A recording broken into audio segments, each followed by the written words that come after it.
on and on. And so representing the state of the Georgia and these citizens, I know we do have this common interest. We want to make sure that everyone is treated fairly. And we think for future defendants to be treated fairly, it's not appropriate at this time to have this report released. I, as the elected district attorney, have made several commitments to the public, understanding the public interest around this case. The first was before you were assigned to this case. I said by June of that year, I would make a decision as to whether we would ask for a special purpose grand jury. In fact, I did so in May, which is why they were ruled on in May. I then asked for a special purpose grand jury to last for a year, but made certain commitments. By the end of such year, meaning last year, 2022, the special purpose grand jury's work would end.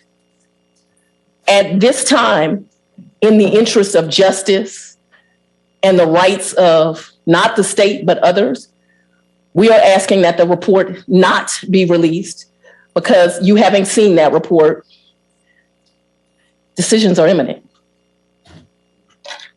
All right, thank you. And I didn't mean to skip over you, DA Willis. Mr.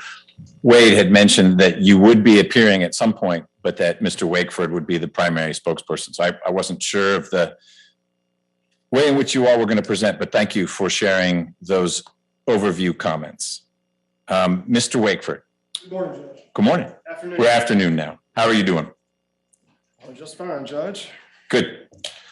So I understand, Your Honor, I have a question for Your Honor first, and then I understand that Your Honor has questions for me. If you'll indulge me. I will, maybe. Your order, sure, that's your prerogative, Judge.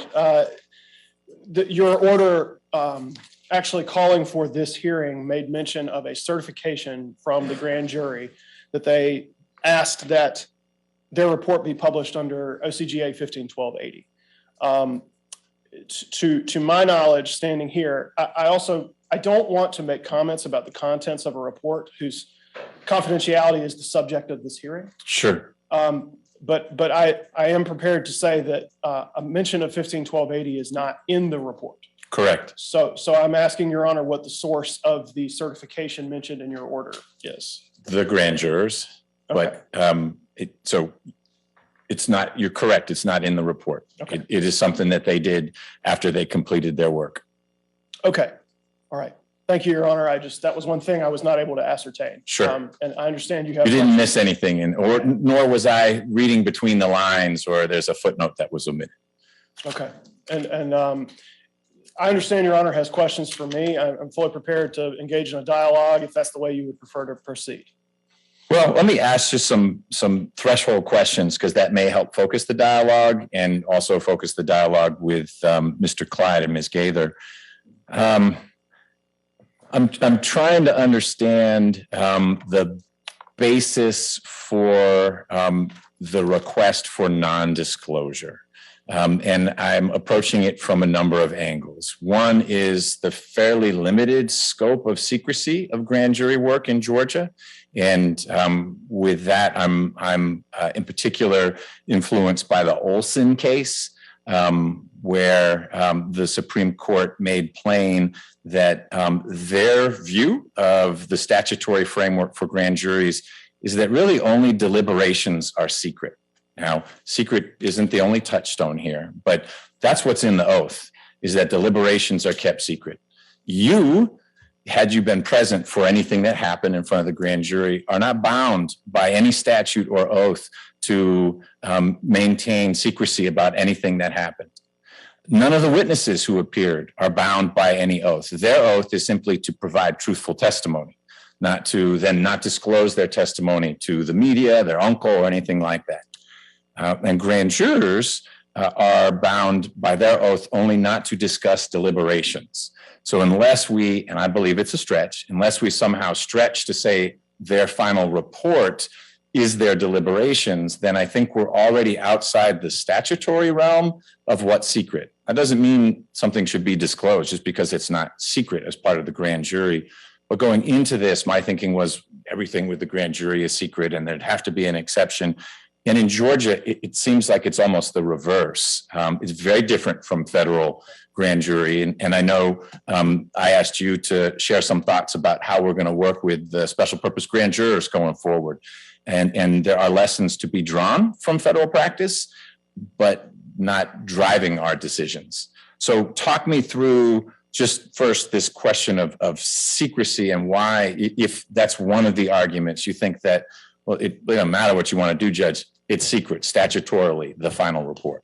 Okay. And then we'll evolve to, well, is it a court record or not? Or okay. This notion that in some eyes may be nonsensical, that a final report is equivalent to a presentment of the special purpose grand jury. Okay. Yes, Your Honor. And let me say also, if there are questions, I would ask, Your Honor, if there are questions at the end of the hearing today, that I feel that I can request us to provide a written response or more research on, I would simply ask for the opportunity to do that. Sure. So in other words, that the report is not, a decision is not rendered and the report is not released at 12:59 p.m. on today or something. That's not how it will happen. Okay. There'll be notice in case there are decisions that want to be made after you understand what the decision is. Understand. I also will, sorry for all the prefaces, but I have to be a little bit circumspect because I have to talk about this report while attempting not to divulge the contents of the report. I intend to do the same. Okay. So none of my questions will be, well, what about page 6? Okay. If there's even a page 6. Okay. If the pages are numbered. So that's not, I promise you, I won't be trying to drag you into, oh, but wait, this part here. Well, tell me what parts you think ought to be redacted.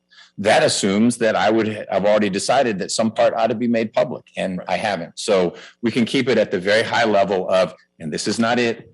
If this were the report, why is it secret?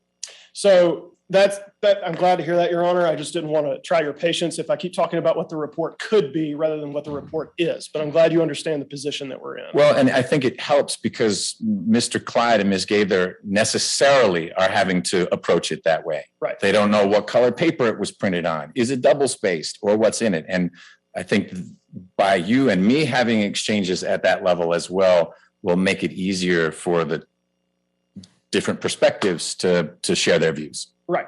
Okay. So then the question of secrecy, Your Honor, I would say that the special purpose grand jury's report in these circumstances, well, actually in all circumstances, special purpose grand juries are special. We have learned that over the course of the past year.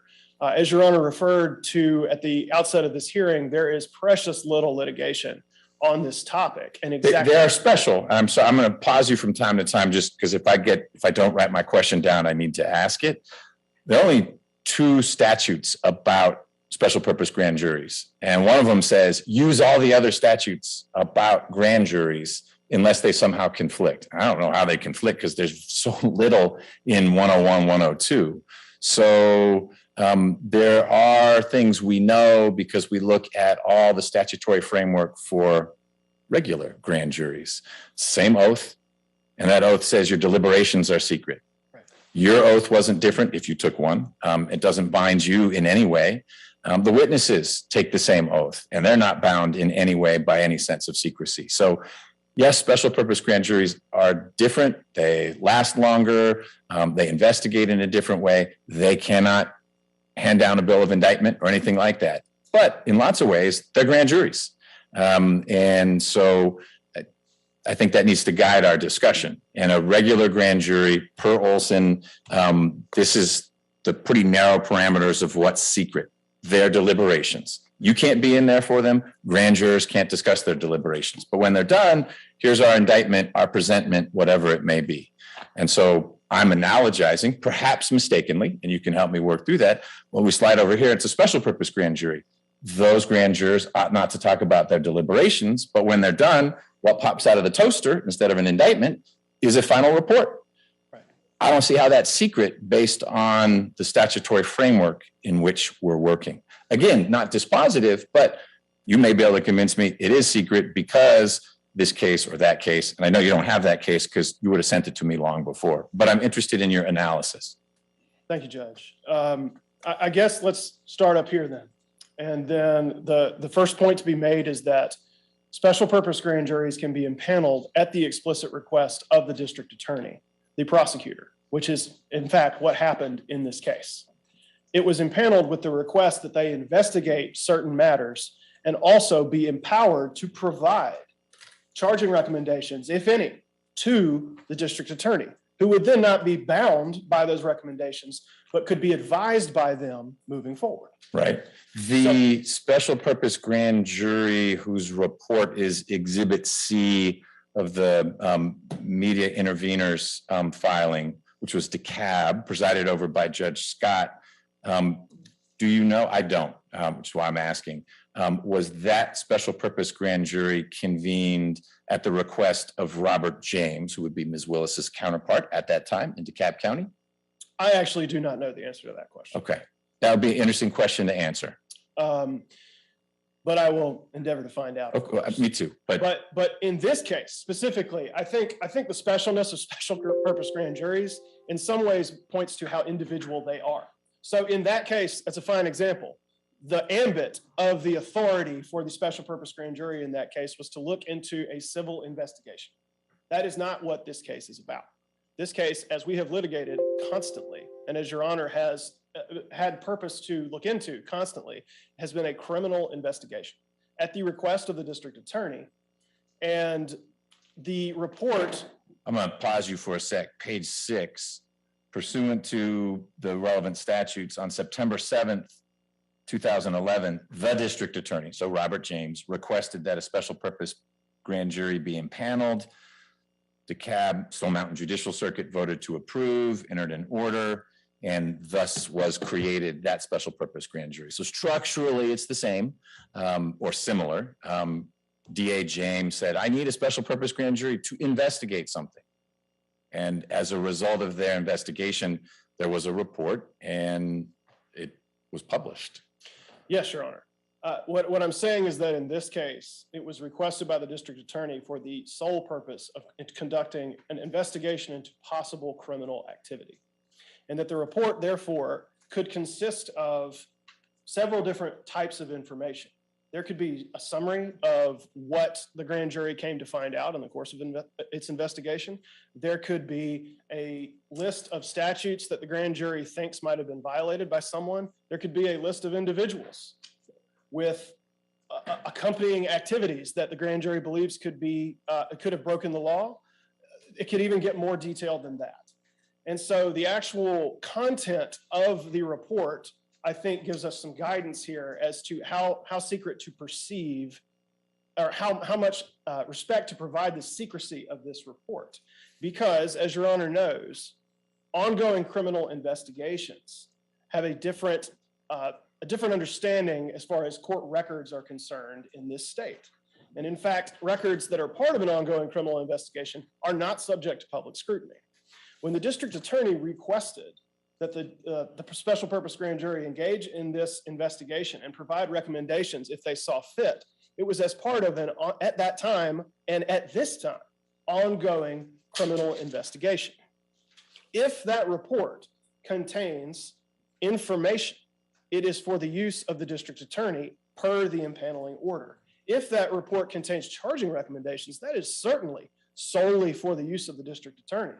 And I would argue that under the law, what the law tells us under 1512-101, I believe, is that the only required recipient of the special purpose grand jury's final report is you as the supervising judge, except in this case, where it was also the district attorney. Because whether there are recommendations or not, the district attorney has to ascertain that, so has to see the report. So I think that's a lesson right there, in that the content of the report and the nature of the impaneling order in a specific special purpose grand jury can affect how we view it under the law. And of course, I will speak to court records and presentments versus reports in greater detail, but I think that is an indication of what we are operating under with regard to the statutory language. The content of the report should be the guide for this court as to exercising its discretion and how to move forward with respect to secrecy and publication. But what I follow, but what about the process makes it secret? I'm trying to understand. We need to be guided by the statutes. They're not there for optional consideration, and the deliberations are secret. Are you saying this is deliberations, or you're saying, you know what, Judge, let's table the whole secrecy thing, because I don't think you can stretch the statutes to say the report is secret, but, and maybe this is where you want to go next, the report is not a court record, so we don't get to uniform Superior Court Rule 21 analysis about the public's That's exactly where I would head next, Your Honor. Okay, let's go there. I would flip the question. I would say, in what respects is it secret is one way of looking at it, and certainly I'm sure that my colleagues from the interveners will look at it from that perspective. But I think I have looked at this question as what makes it subject to publication. And there's nothing in 1512, 100, 10, or 101 that indicates that there is any contemplation of publication, any special contemplation of publication. And I know where Your Honor's going, Great. because 1512, 102 says that Part 1 of the grand jury code sections applies unless otherwise indicated. But 1512-80, which is with regards to publication, applies only to general presentments. And again, the content of a special purpose grand jury report can contain elements of both a general and a special presentment, making it a third kind of thing, a special purpose grand jury report. It's an isolated instance under the law. Well, I think we may be able to dispose of one term so we don't get too confused. My understanding is that this concept of special presentment has gone away, that basically indictments and special presentments, one and the same. We don't do special presentments anymore. A grand jury can indict someone if they're presented first, if it's not a special purpose grand jury. But in reviewing case law that you've provided and that I received from the media interveners, I got the sense that we really don't even use that term special presentment anymore. You're welcome to. I don't know that. I think it's just going to cloud things a little bit. I think in one corner, you've got charging documents, which this body had no authority to present. And we have a history. There is at least one Supreme Court case dealing with a rogue special purpose grand jury that said, not only do we think you should do this, DA, we've indicted him for you. Thank you, but that's a step you can't take. That's a district attorney's decision to make, and then ultimately a regular grand jury hearing the evidence, deciding whether there ought to be a true bill. That was a Court of Appeals decision. Court of Appeals. Either way, it was out of Gwinnett County. That is not what we're dealing with here. So I don't know that we get into special presentment. Why is the final report so distinct that it ought not to be treated as a general presentment, and 1512-80 ought to be so narrowly read that it's only a general presentment, whatever the heck a general presentment is? That's sort of the problem right there, Your Honor, is that, first of all, special presentments, just to put that to bed, I think the distinction is not only that they are charging, but that they make specific allegations of wrongdoing under the law. So there is a possibility that the report can contain what is essentially a special presentment within it, because they were empowered to do precisely that. So I'm coming back to this theme again. The content of the report should guide the analysis. Okay. So the special purpose grand jury was authorized to return a report that was, in all but name, took the form of a special presentment. That's something they had been authorized to do. They were also authorized, it just says report. They could have come back and just provided a summary of what they heard every day, or they could have provided a 2-page summary of what overall they thought that the picture painted for them was. That they're authorized to do any number of these things. And the report can take any of those forms. So a special purpose grand jury report, as we'll see, can take the form of something akin to a special presentment or to a general presentment, or have elements of either. And where 1512-80 specifically says general presentments, I don't think that we can say it applies without question to a report issued by a special purpose grand jury. Additionally, I would point Your Honor to 1512-71. That is the duties of the grand jury statute. I got too much paper. Here we go. There's something interesting within this statute, in a couple of instances, that was actually pointed out by the interveners in their submission to the court, which is that 1512-80 is specifically mentioned in 1512-71 with regard to presentments. What's interesting is that when it appears, the legislature has taken pains to point out that a report or presentment provided as a result of a civil investigation conducted by a regular grand jury is subject to 151280 also. They also later say a decision by a grand jury not to pursue charges or recommend charges against a peace officer who's been accused of an unlawful use of force is also subject to 151280. That report or presentment is. If they recommend that charges are pursued, they can recommend it by either requesting an indictment or a special presentment. So in these other places, the legislature has not assumed that 151280 applies to any report that a grand jury is empowered to produce. When they have to produce these two reports, as they are required to under the law, they have taken pains to say, oh, and 151280 applies. And that is within Part 1 of the grand jury code sections. Part 2, which says that unless contradicted, everything in Part 1 applies, there's just no mention of 151280 in the special purpose grand jury statutes. There's not. They don't mention any other statute from that first part. They simply say all of the first part is incorporated insofar as it's not specifically in conflict. And the other term, well, and specifically in conflict, I would say the term they use is report. It is not general presentment. Okay. Now, I understand the position of the interveners. We're not closing our eyes to their position that, come on, there's no distinction between a report and a general presentment. I would refer you, though, to where I began, which is that in this situation, the law has created a situation where a special purpose grand jury can return something that is either special presentment, a general presentment, or has elements of both. And so it cannot just be considered to not be in conflict with 151280, which says general only. If it has elements of both, then are the general presentment elements publishable at the special purpose grand jury's direction, but not the special presentment parts? Because I want to move away from labels. They called it a report. They could have written on their general presentment. I think you would still be arguing what you're arguing, even though they called it a general presentment, and thus literally under 151280, you say, hey, the court shall publish, other than ultra vires stuff that I am empowered to take out. They called it a final report. I told them to call it a final report. You asked for a final report, so that's why it says final report. But what if there are, as you said, it can contain components of both. If there are things that call out at you as general presentment, then what do we do with 151280? Right. And at that point, if it's not something that can be considered solely a general presentment, then it's not a general presentment under the law. So, I mean, a hybrid presentment? Hybrid. It's a special purpose grand jury report. Okay. It is. We have a special purpose grand jury statute that makes a special purpose grand jury that produces a report. These are isolated under the law and therefore fall outside of the general understanding in certain instances. One thing that's also not in 1512-100 or 101 is that a special purpose grand jury cannot indict. So 1512-102 says all the rest of the first part applies. It doesn't say they can indict. And so the Court of Appeals in its wisdom has decided, well, that means they can't indict.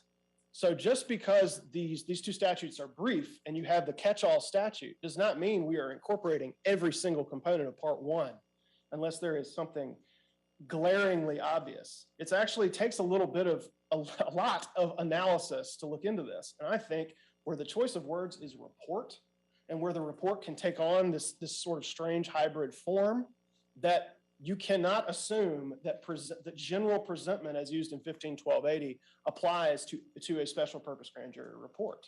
I think the content of that report, again, is going to guide this court's analysis as to how really to look at that. And that ultimately, if there is something that isn't clearly a general presentment, that 151280 cannot apply. Okay. I also think that leads to the conclusion that there's just a discretionary aspect here. And that is something that Madam DA was actually speaking to. If there are recommendations, the district attorney requested those. And if there are any in there, or if there are not any in there, the district attorney in its ongoing investigation has to assess what has been provided by the special purpose grand jury. This report was issued 10 days ago. I don't remember when we had our handoff, but it's recent. It's extremely recent. There has been no opportunity whatsoever for this office to incorporate anything in the document into an ongoing investigation in a meaningful way, and to make the ultimate decision that only the district attorney is empowered to make, which is either there will be the investigation is over and no charges will be pursued, or the investigation is over and charges will be pursued. And where the express purpose of the report is to investigate a set of circumstances and provide or not provide recommendations to the district attorney, we think immediately releasing before the district attorney has even had an opportunity to address publicly whether there will be charges or not, because there has not been a meaningful enough amount of time to assess it, is dangerous. It's dangerous to the people who may or may not be named in the report for various reasons. It's also a disservice to the witnesses who came to the grand jury and spoke the truth to the grand jury. So how does one reconcile this perspective with the parallel, highly public proceedings with the January 6th Commission? Many of the same witnesses, hopefully saying similar things if they were asked the same question, but that's not my business. And the commission actually referring to the Department of Justice, you need to look at these people for these things. Dangerous? Pressure on the Department of Justice? They seem to withstand that, and they're doing what they're doing. Maybe they'll bring charges, maybe they won't. Those were recommendations. I think, again, they're called referrals, but clearly Congress, one branch, doesn't tell the executive, DOJ, the other branch, another branch, what to do.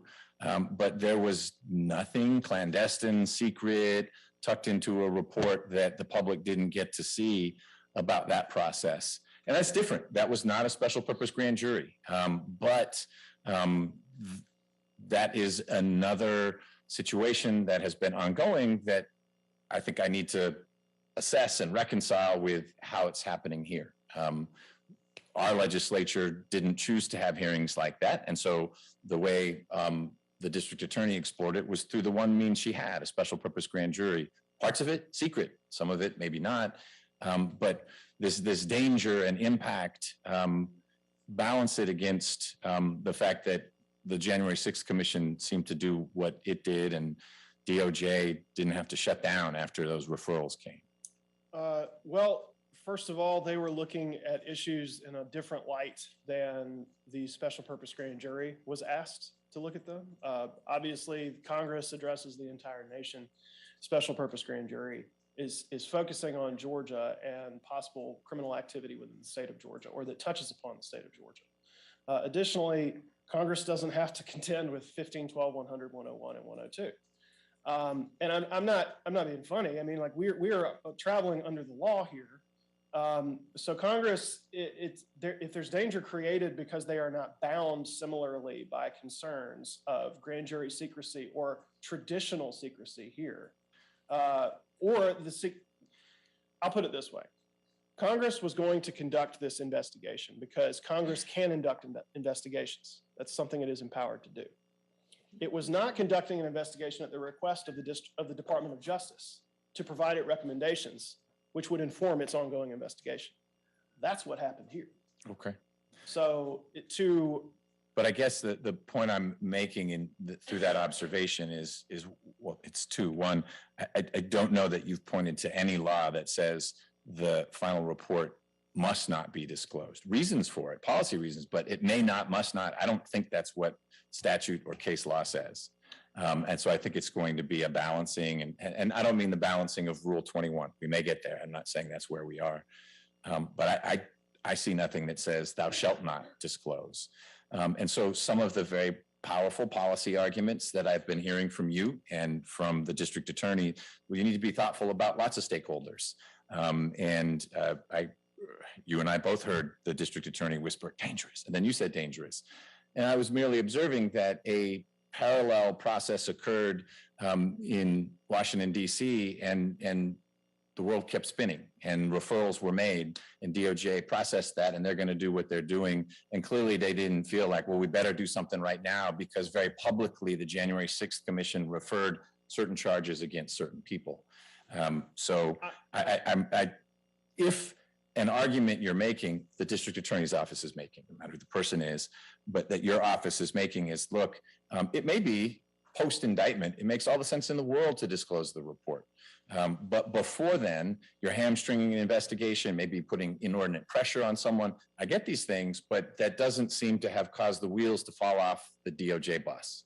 Well, we don't know, Your Honor. We don't know because the DOJ operates in such complete secrecy, and their grand jury proceedings are subject to much more powerfully secretive requirements.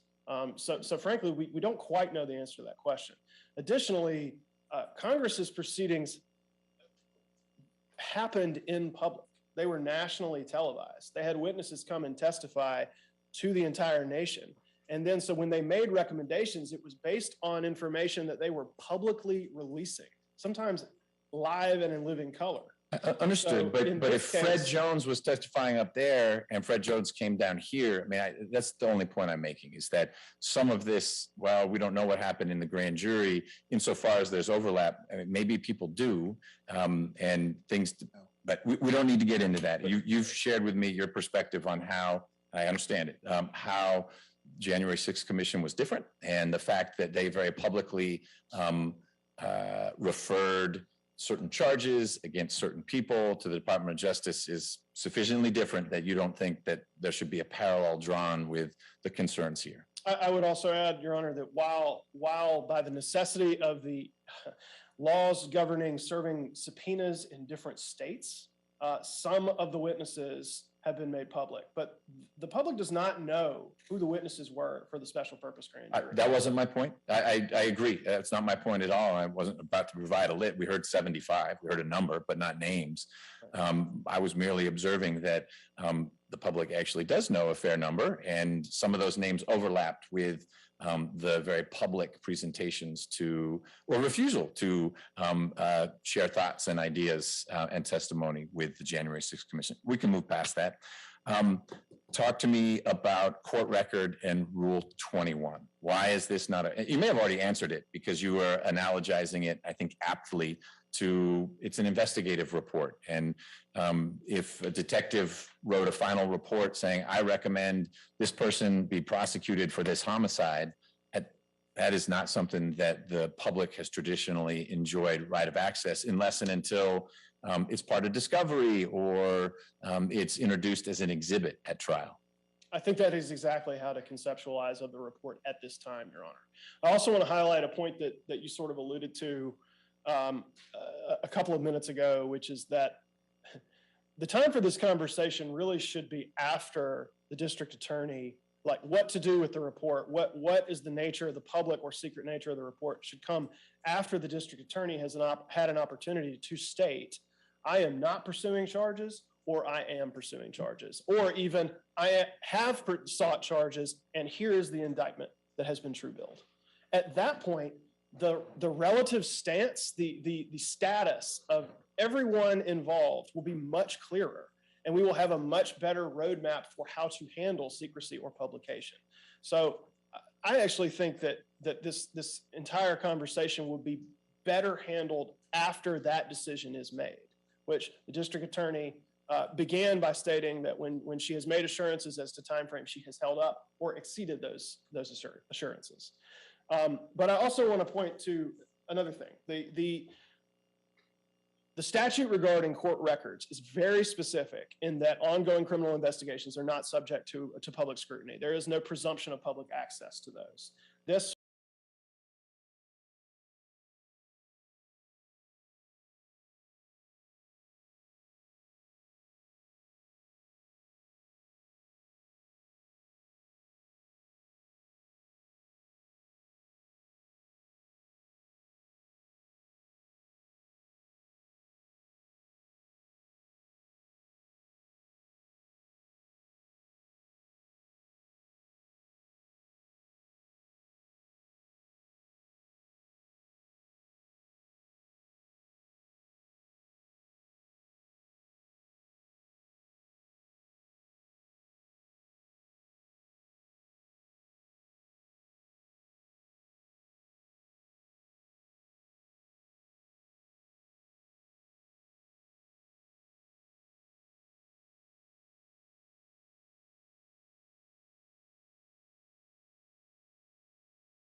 What constitutional rights is he going to be invoking to say, wait a minute, I can't believe someone said that. And of course, the someone isn't the district attorney. It's not you. It's either in the report because it's published, or it's coming from someone who is not bound by any oath of secrecy to not talk about witness testimony or the final decision of the special purpose grand jury. Because the DA brought this up as well, and I get it in part, but I'm crystallize it for me. So what does Oscar the Grouch do? He hires a lawyer, and that lawyer has a conference, a press conference, to say we're outraged and we'll prove our innocence, even though we don't have to prove anything because we're innocent until proven guilty. Well, we know that the cases exist, which Your Honor actually referred to in your order, where there were discussions of public officials seeking expungement of statements made by grand juries that were different in color than a special presentment or an indictment. So I guess the simplest answer to this question is, I'm not totally sure, but we can avoid that question entirely by not publicizing the report until after the district attorney has made public her decision. Why tangle with it if you don't have to? Exactly. There's just no reason when the report is sure to be eventually disclosed, because the district attorney is not going to forever oppose it. There is no reason to contemplate the release until there has been a public decision made by the district attorney of the three options I have mentioned many times. We're not pursuing anything. We plan to pursue something, or we have pursued it, and here is a bill of indictment. At that point, we have a much better idea. We don't have to worry about statements made about individuals, because there will either not be any, and we have a better idea of what to do, or there are, and they are contained in a bill of indictment. Right. If Oscar gets indicted and it's released and it says Oscar should have been indicted, so I told you so. If Oscar's not indicted and the report said he should be, then someone could choose to explain from the district attorney's office why Oscar the Grouch wasn't indicted, but there isn't that cloud hanging over Oscar's head in the interim. That's precisely right. I'm not sure that it necessarily invokes constitutional rights, but I get the policy concern. And it also marches in lockstep with the concerns about an ongoing criminal investigation. It sidesteps all of those problems. It also solves the issue of, is this a general or is it a special, or is it's sort of, everything becomes clearer at a later date. And we can come back and discuss it in the clear light of day, as opposed to a lot of me standing here and going, well, it could be this and it could be that, and you agreeing that it could be that or this. And sort of, I think the main point is that today is not the time, now is not the time, but eventually we will have a better idea of when the time will be. And that the district attorney's office is not opposed to the eventual release. It's opposed to it right now, and it's opposed to releasing it without very careful consideration in light of all the other factors that are in play. And I just ask Your Honor once again to consider the content of what the actual report ends up being, because the law has set up a situation where it could be a little of this, a little of that, or something completely different. And I think that's part of the reason why we're here, is to sort of get an idea of what are we even dealing with. And I would ask again, if there are further points of law, points of policy, or any other position that the district attorney should illuminate, that you allow us a chance to dig in on that and provide a written submission. Otherwise, I remain available to answer any other questions. All right. Thank you so much. Thank you, Your Honor. Appreciate it.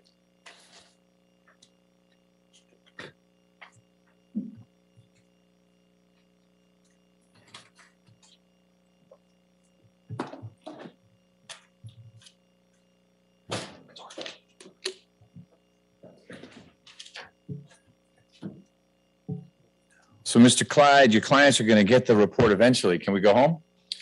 No, Your Honor. Obviously, we believe the report should be released now and in its entirety. And that approach is consistent with the way the American judicial system operates. In other words, it is not unusual for a district attorney or a prosecuting authority to be generally uncomfortable with having to release information during the progress of a case. That occurs all the time. But the judicial system, time and time again, has said, when matters are brought to the court system, we are going to require them to be made public, because The faith of the public in the court system is much improved by operating in a public way. And so it's only in the most extraordinary situations where our appellate courts and where the United States Supreme Court has allowed the sealing of records, and including, as you articulated it, the outcome of grand jury activity. We acknowledge the operations of the grand jury while it was ongoing were subject to a veil of secrecy. But that, as the court has explained, that has come to an end, and they've issued a final report. And that final report is the outcome of a judicial process, not an executive branch criminal investigation. They invoked the judicial process of the special purpose grand jury statutes. And now that special purpose grand jury has issued a report, and the jurors themselves have asked for it to be published. There's enormous public interest in what they have said, and that exists in this state. It exists across the nation. It exists beyond the nation. And we believe the statutory law supports its public release right now. We believe the case law supports its public release right now. And we believe constitutional law, including our own state constitution, requires its release right now. So why isn't this one of those extraordinary circumstances where disclosure wouldn't be the standard? I appreciate that you're characterizing it as a judicial proceeding because, of course, a judge had to be appointed to supervise and ultimately receive the report. But I don't think Mr. Wakeford was misdescribing it all that much. And he didn't use the word conduit, but it basically was, here, Judge, here's our report that we've prepared ultimately at the request of the district attorney to answer the questions that the district attorney had, not the court had. The court didn't sua sponte, it could have, but it didn't, to be clear in this case.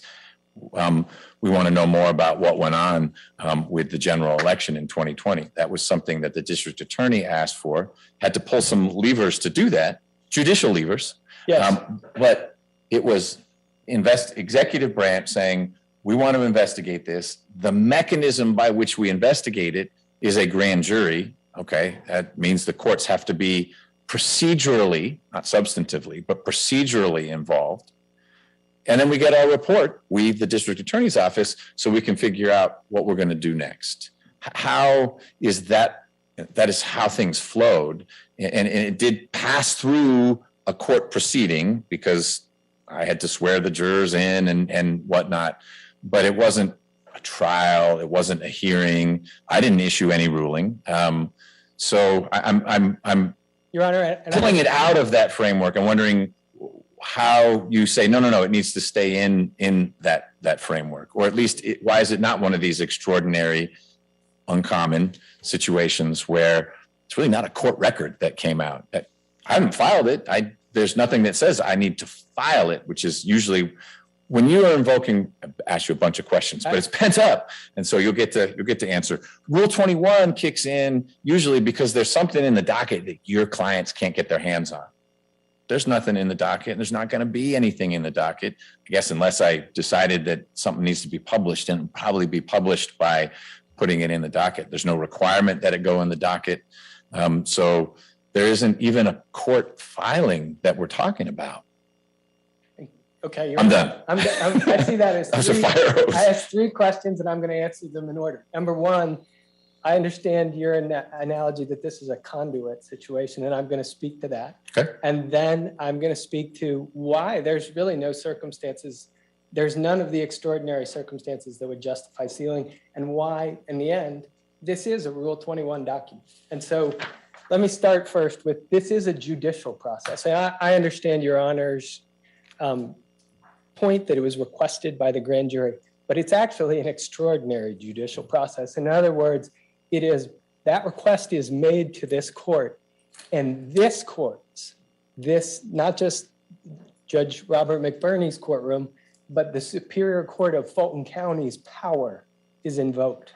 Grand jurors are required to come to this courthouse. And that can't happen until a majority of the Superior Court judges agree that this is a worthy thing to undertake. So it's actually an extraordinary exercise of judicial power.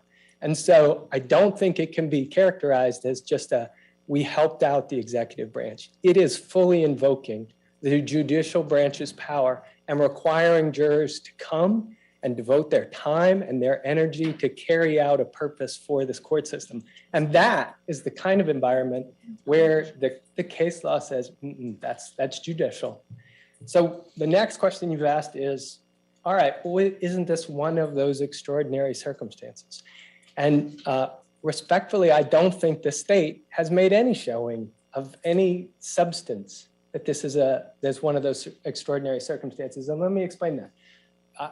I respect the district attorney's statement about the protection of other people. And that is an admirable statement for any district attorney to make. But other people, particularly the other people that were involved in this grand jury, are represented by their own counsel.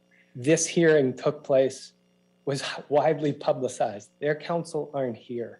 The risk of prejudice to them is actually much less than it is with many, many documents that are disclosed during the judicial process. Indictments get entered, as the court is very aware, indictment get entered by the state or by the federal government with a great deal of detail, sometimes press conferences that drive defense counsel crazy. But there's never been any suggestion, and there couldn't be, that process should be closed. Hearings take place about the exclusion of evidence or the exclusion of witnesses. All those hearings take place publicly. The documents related to them have to be disclosed as court records. Those are much closer in time to a trial. So there's a much greater risk involved in those documents. Here, if we're talking about risk to potential defendants facing a trial years into the future, that this document doesn't rise to the level of the routine kind of documents that are disclosed publicly during the judicial process. So I don't think there's a compelling case for protecting other people's rights. The court asked about, well, who does somebody sue? The court's exactly right. They can't sue anybody. Long ago, the United States Supreme Court in 1976 in Paul versus Davis said, no, government institutions are going to make statements that have negative impact on people's reputation. That alone will not ever create a cause of action. You have to show something called stigma plus. There has to be a deprivation of other kind of rights. Simply reputational interests aren't enough. So what the state is pointing to is simply not the kind of information that justifies sealing. And there hasn't been any suggestion, any evidence, any presentation that really makes a compelling demonstration that there should be a sealing in this case. Ongoing investigation. Investigations, obviously, when people are indicted, they don't necessarily close. They continue throughout a case. And so ongoing investigations frequently continue after there is significant disclosures of information about an investigation. That's exactly what would occur here. As the court has pointed out, the House of Representatives January 6th committee also has disclosed enormous amounts of information. There's really no precise showing that can support the kind of sealing that they're asking for. And finally, the court asks, all right, Rule 21, really, why is this triggering Rule 21? It's not filed. And Your Honor, it is filed for purposes of Rule 21. And let me explain what that is. For purposes of Rule 21, the question is not whether it's submitted to the clerk. The question is whether it is submitted to a judicial officer that needs to take action on it. And that's what triggers Rule 21. I'll give you a case cite to that. Please. And we're happy to provide more authority on this issue. And this is, I'm going to give you Forsyth versus Hale. It is at 166 Georgia App 340.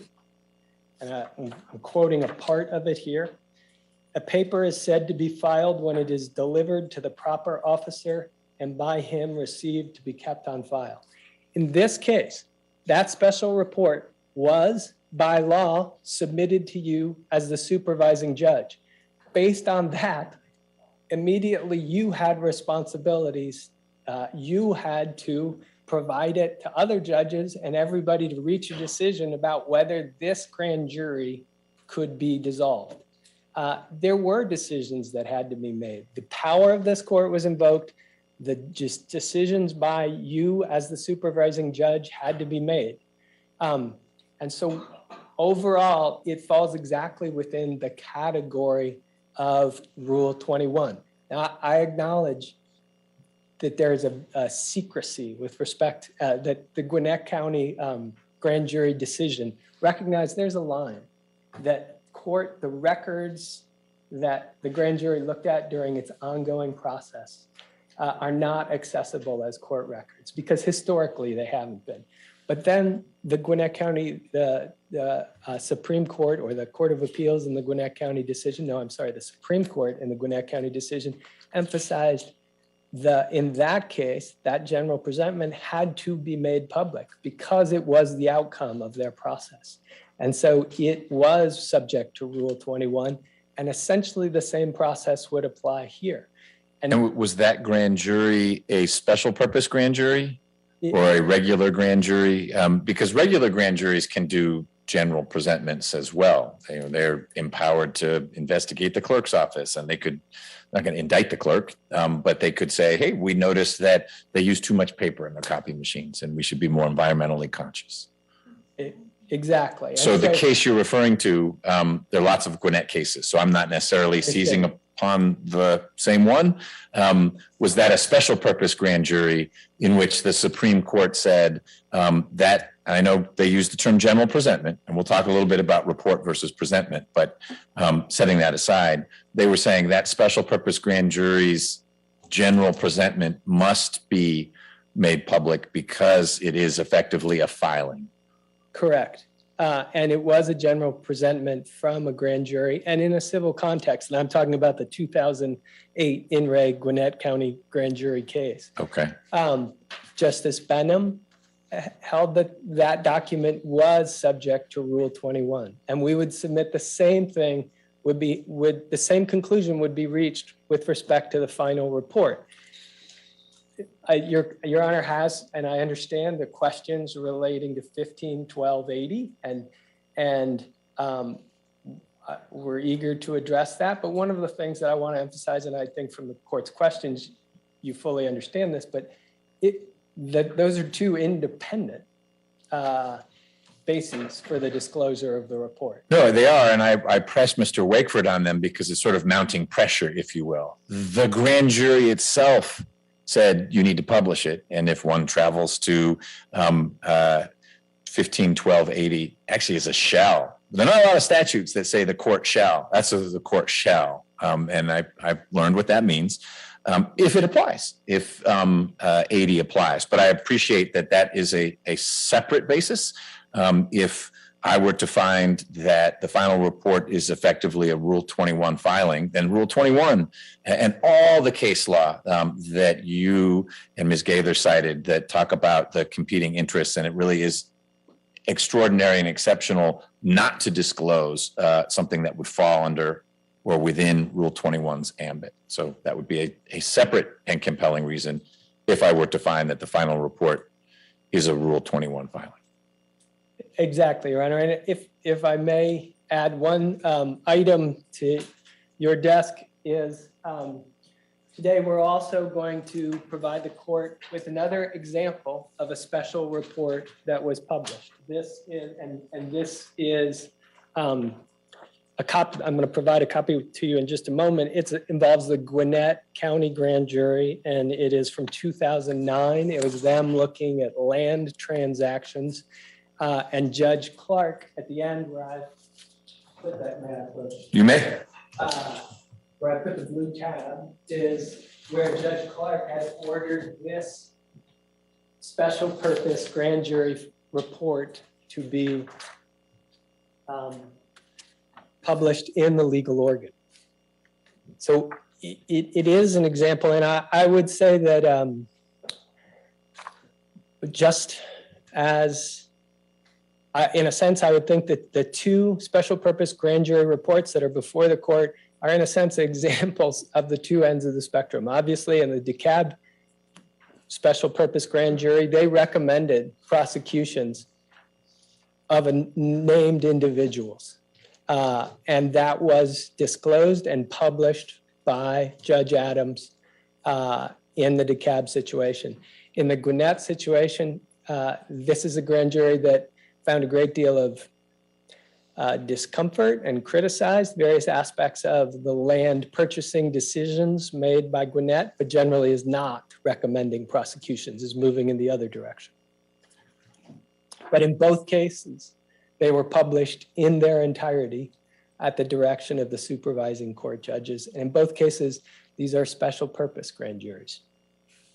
So these would be then examples that it is possible to do it. And I assume if it had been legally challenged and a higher court had said the trial judge was in error to do that, then Mr. Wakeford would have shown me those opinions. So those aren't out there. But what about his argument that if, I know you don't know the content of the final report for lots of good reasons, but what about the argument that the content should drive the decision-making process? So, Your Honor, I'm going to address.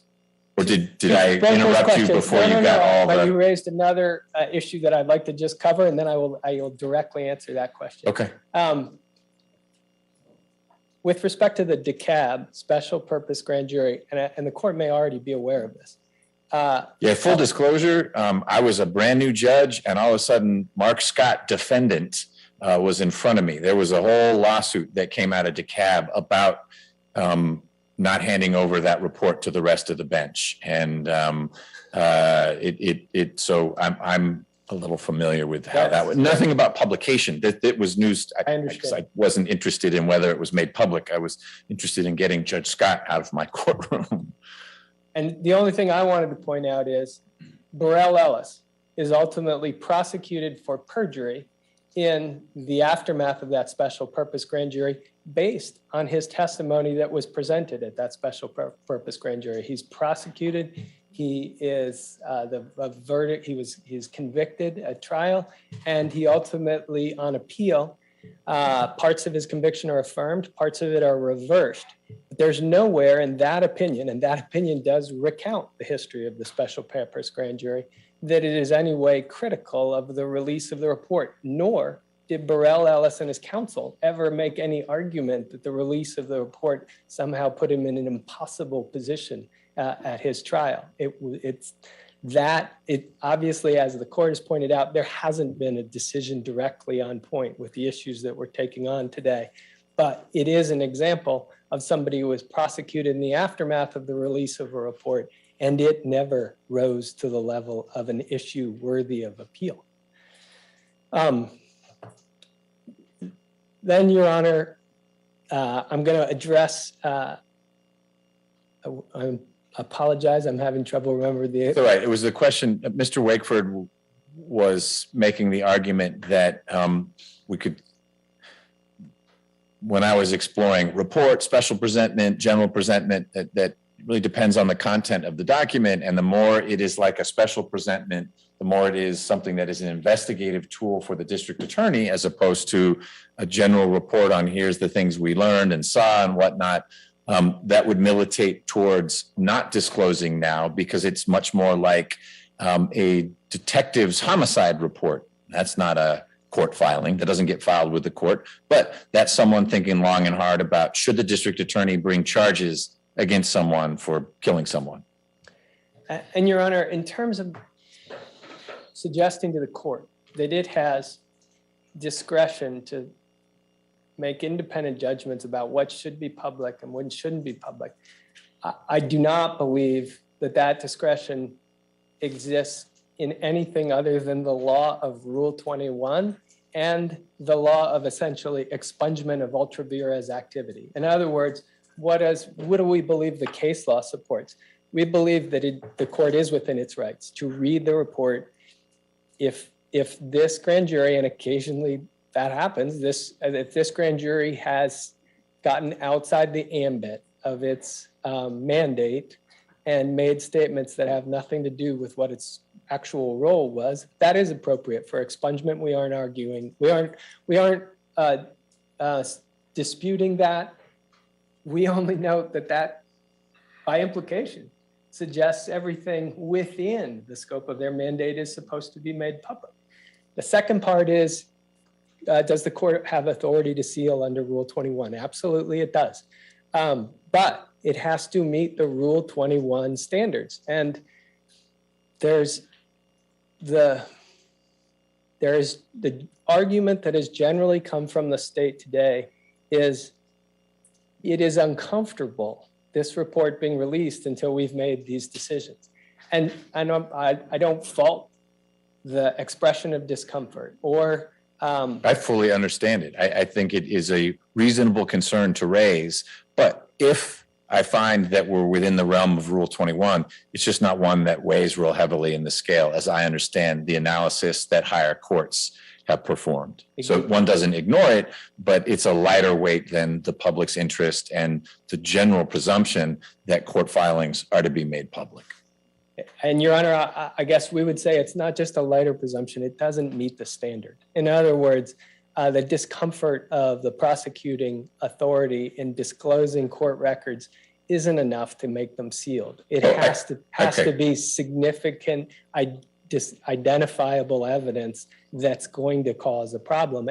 And Your Honor, I don't think that submission has been made. I have a question about that standard. In your brief, page 18, you use the phrase clear and convincing proof. And clear and convincing evidence, that is a standard out there, which is different from a preponderance. It's much more than that. It's not well defined. It's less than a reasonable doubt. It's actually what the JQC has to use for judges, clear and convincing. And that's the phrase you use, but there's a whole lot more than a preponderance. And I'm wondering if you have case law for that, or it was just a colorful phrase trying to show that there is a burden that the party seeking to seal something has to meet. And there is, but I'm not familiar with it being clear and convincing evidence. That is a higher burden than I weigh it and find in which way do the scales lean? Where's the preponderance? Sealing and not sealing. And that's why I was saying the district attorney's concern about timing and not having the investigation unnecessarily rushed. I think that is a factor that I can weigh. Your point was my point was how heavily do I weigh it? And you said, oh, you shouldn't, it doesn't weigh as much as the public's interest. It might not, but there are other concerns that the district attorney raised, the rights of folks who may be named in an unfavorable light in the report, if that's how it works. And so I envision the process, the Rule 21 process, to be stacking weights on the scale, just like a jury would in a civil trial. I think that's a fair way to think about it. They're heavier and lighter weights. But in the end, I need to decide, are the scales leaning in the direction of sealing or in the direction of having this be an open record? I think I just need to see that it is leaning in a direction. I don't think it has to be leaning in a particularly strong way. And clear and convincing is that it has to be leaning in a particularly strong way. So that was a long way of saying, where do you get clear and convincing evidence as the standard? And Your Honor, I believe clear and convincing is the standard for closing a courtroom. I would say the way you've described the sealing of records is correct with this caveat. The items that you are putting on the scale have to be constitutionally cognizable issues. And so in other words, a general statement that people's reputations might get hurt has repeatedly been identified by our appellate courts as not enough, as not even beginning the discussion. Okay, because they're two different things. Not enough is what you keep saying. And I'm saying, okay, it's not enough standing alone, but maybe there's more other factors. But then you shifted towards the end saying, actually, that's not a factor at all. It would be improper to put that on the scale because it's not constitutionally cognizable. I'm not disagreeing with you. I'm asking you to educate me. Can I put whatever are deemed to be reasonable factors, or there are cases out there that say these kinds of things might be someone's concern, but you may not put them on that scale to decide which way the scales are leaning? And I would say it's the latter. In other words, that's simply that kind of general articulation of potential injury to reputation. It simply doesn't make the scale. It's not a factor to be considered. Whether one considers it lightly or greatly, it's not a factor. And if there was a detailed showing about an individual made by their counsel, and it was an extraordinary situation, and let me explain. Stigma plus? Well, an extraordinary typically involves juveniles, typically involves highly private information. It doesn't involve public officials who are involved in activities following a national election. And so that's the part where the fit is just not very tight. And so that's, but Your Honor also brings up a good point that I would like to react to, is the only organization that filed a brief in advance of this hearing is us. The state has articulated their argument today. We will plan to respond to that argument with more detail. So the court has some of the case law that has rejected sort of generic concerns about reputation as a basis for sealing. Because I do think that is well established. And so what we would submit is when it comes to that weighing process, and Rule 21 itself requires that it significantly outweigh the presumption of openness, that when it comes to that weighing process, that the weights that you can put on the closure side are really not compelling in the situation that's before us here. And then on our side, we are talking about really one of the most compelling situations for legitimate public interest that I can think of in this courthouse. In other words, there is genuine public interest in what these grand jurors found after they sifted the evidence, after they heard from all the witnesses, and its interest, not just because of the role they played on the grand jury, but also because they are community citizens and speaking to these issues from that vantage point as well. And so that's also important and part of the public interest. What is your response if I'm the special purpose grand juror who's been told by this judge, you can't talk about your final report to anyone, it's secret, or at least I'm telling you can't do it. And they look in the online First Amendment lawyer, Tom Clyde pops up. And so you get a call from a special purpose grand juror saying, judge is telling me I can't talk about deliberations, but I also can't talk about what any witness testified about. And in particular, I want to tell people about this special purpose, our final report, because the judge isn't publishing it, but I want to talk to folks about it. Can a judge tell me I can't? I mean, yes, he can, because he did, but can we challenge this judge, and what's our strategy? Your Honor, I think they could challenge that. In other words, as the Olson case makes clear, they are now required to take an oath, and that oath was narrowed by the General Assembly. And so they are bound by that oath. Could this court, in extraordinary circumstances, impose what would be a prior restraint on their speech? Yes, in extraordinary circumstances, but as the court knows, the extraordinary circumstances for it to warrant a prior restraint are typically situations that are putting the national security of the nation at risk. In other words, the examples that have been used by the United States Supreme Court are the location of warships in time of war, things like that. That can justify a prior restraint. But here, as long as the grand jurors abided by the oath they were required to take and the General Assembly approved, I think they're within their rights speaking about their experience. And there is specifically a Supreme Court case, US Supreme Court case, that says witnesses that appear before the grand jury are allowed to speak about their experience before the grand jury. And I think that the Olson case makes that clear. I'm not talking about witnesses. They're going to do what they do. So So you contend that that would constitute a prior restraint, say you can't talk about this. Well, what about the notion that the final report is really just an extension of their deliberations? It's not a presentment. It's not the kind of thing that grand juries is specifically what this grand jury came up with at the end, but it's not a general presentment. It's not a special presentment. And so really they shouldn't talk about the final report because it is just an extension of those deliberations. Your Honor, I'm not really compelled by that question. Your Honor, it's a step too far. In other words, as the court has indicated, the outcome of grand jury process, the outcome of those deliberations is a public document, and historically.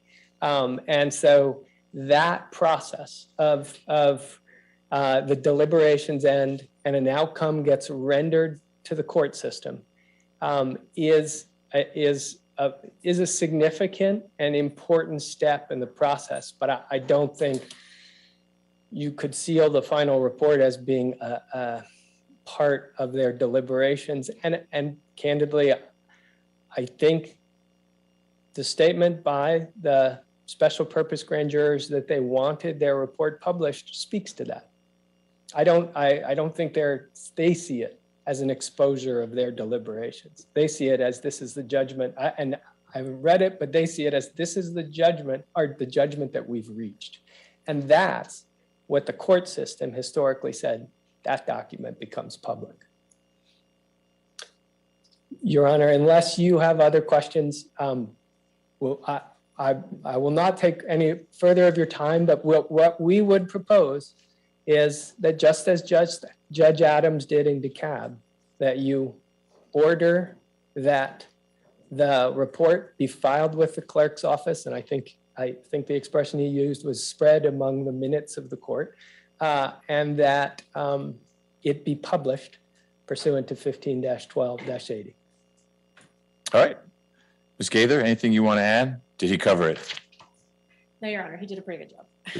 All right.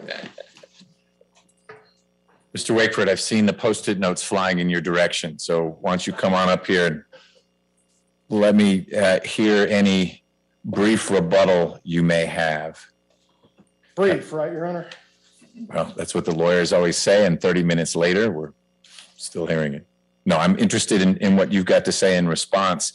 And in particular, touch upon, I'm not familiar with the Forsyth case, 166 Georgia Appeals 340. I'll read it and I'll look for other cases like it. But I was intrigued by this notion that there's case law out there that one could use to characterize the final report as a filing, certainly not in the clerk's possession right now, and it won't be anytime soon, but because it came into the court's possession, then it's a filing, and we are within the realm of Rule 21 and not someplace you'd rather be. Right, Your Honor. And I think opposing counsel or counsel for the interveners used an interesting phrase just a moment ago. We progressed away from filing in open court to just maybe sort of filing to rendered to the court system, which is now, we are so far from the language that is contained in the case they cited, the Henry Gwinnett County jury, that we are no longer talking about a presentment made by the grand jury in open court, which is what the language that the court chose, the Supreme Court chose in that case. Additionally, they cite to a portion of the language of that case in their brief at page 11, a block quote from the Supreme Court's language where they talk about Rule 21. And it's at the top of page 11. They say, Rule 21 embodies the right of access to court records which the public and press in Georgia have traditionally enjoyed. And as opposing counsel also pointed out, there's no law on point as to what to do here because there's absolutely nothing traditional about a special purpose grand jury. Right. No, that's not the strong argument for disclosure, is that this report falls into that category of traditional act. There's nothing traditional about this report or this process. So I get that. That doesn't mean, however, that it falls outside of Rule 21. It's not a simple one, which is why we're having to have this hearing. If this were an indictment, that's a simple one, and we don't have this discussion. Right. And it may be that there is the name of a critical witness that the state is seeking to redact from the indictment until it's appropriate to unseal that piece because people haven't been arrested yet or something. It happens all the time. That's not this. This is different. Well, I would say that the question of whether Rule 21 is applied in this specific way, going to your Honor's point, that may be something that requires additional argument from the district attorney's office, because I really think that demonstrates ably that we are not within the realm of court Rule 21, and that we are much, if we are, this is a document that is much more akin to a piece of an ongoing criminal investigation. But you've heard me a lot on that. Mm-hmm. I also want to point out that we've got to take what guidance we have, and 1512-101 refers to a final report, not a general presentment. In other places where reports are mentioned, like 1512-71, they say report or presentment. That is not the choice that was made in 1512-101. Additionally, there's no open court requirement there. There is only that it goes to the supervising judge, and as we said, in this case, to the district attorney. That seems to indicate something to me that is significant, but mainly that we are not in the realm of a general presentment, and certainly my comments about the content guiding the analysis remain. But let's go all the way to saying, okay, fine, it is a general presentment. Even then, 1512-80 just says that the court shall order publication, but it also empowers the grand jury to direct the manner. And there's no indication from Your Honor that the manner was prescribed by the grand jury, indicating to me that since, once again, the district attorney is not opposing the eternal repression of the report, that Your Honor has discretion about the manner of publication. Which here would be timing, as opposed to, I mean, precisely. No one's fussing about, is it put on the website or is it in the docket?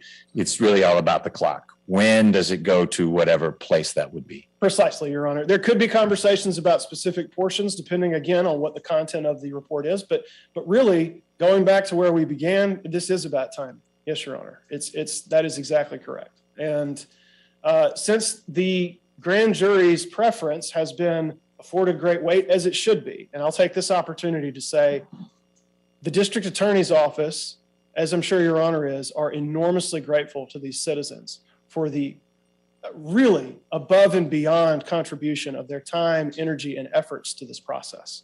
We want to act with respect to their wishes, but we also have to act as stewards of an ongoing criminal investigation, of which they were a vital part. And so with regard to the timing aspect, we think that since they did not speak to manner, Your Honor has a discretion there if this is a general presentment. And so no matter which route we take to get where we end up it's a question of timing, and now is just not the time. The time will come, and the district attorney is committed to that idea. It's just not immediate. Got it. Thank you, Your Honor. Thank you. Well, I want to thank both sides for being prepared and having these thoughtful presentations.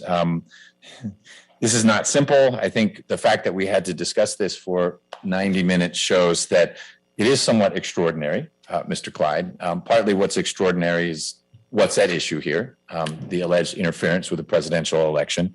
But it's also extraordinary in the plain meaning of that word, is that it's not ordinary to have special purpose grand juries doing things. That doesn't mean, however, that there hasn't been a course of conduct developed over time as to what happens with special purpose grand jury reports or presentments. It also doesn't mean that I can't figure out a way to assess the final report through the lens of grand jury secrecy and the statutory scheme for grand juries, as well as viewing it through the lens of Rule 21 to decide if it falls within the reach and scope of Rule 21. And that's what I'll need to do. My proposal is that I think about this a little bit and then contact both groups, the district attorney's office and the interveners, if I've got specific questions for which I'd like more input. And then you're welcome to file something or provide an email that these are the cases you should look at. I won't dictate the format in which you respond. I will be sure if I have questions, even though they may be for one side and not the other, I won't say side, one group and not the other, they go out to both groups because I may have a question for Mr. Clyde and Ms. Gaither, but Ms. Willis, your team may want to be heard on that question, even though it is poking more at the media's position.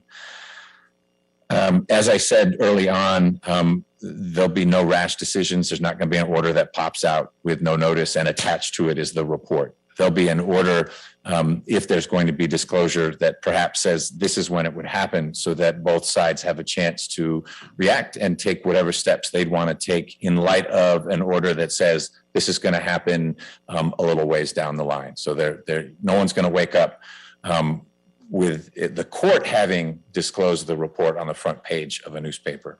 The report, of course, exists in the district attorney's control. So if it does show up, folks will need to work through that. But I will circle back and we'll figure out the best way to move forward with this.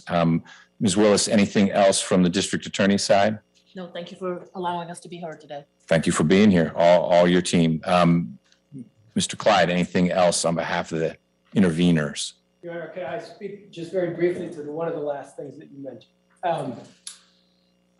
We understand the court that'll give the opportunity for either side to take whatever action they want in terms of appellate issues. We believe the proper court, if there's an appeal in this case, we believe the proper court should be the Georgia Supreme Court. And we believe the Georgia Supreme Court would be interested if that's the direction it takes. But I will point out to Your Honor that the constitutional argument we are making would have to be reached by Your Honor in order for that to be the clear choice and clearly appropriate court for resolution of the issue. So that is an area we hope the court will reach. I appreciate your concern, and I think if there is a ruling of non-disclosure, it would need to address the different bases and each of the bases that you raised. That it's not secret, that it does fall within Rule 21, and so I think you'd find the toehold you need to do what you need to do if you feel that that's appropriate to do. If that's the end result. Very good. Thank you, Your Honor. All right. Well, that's it. Thank you, everyone.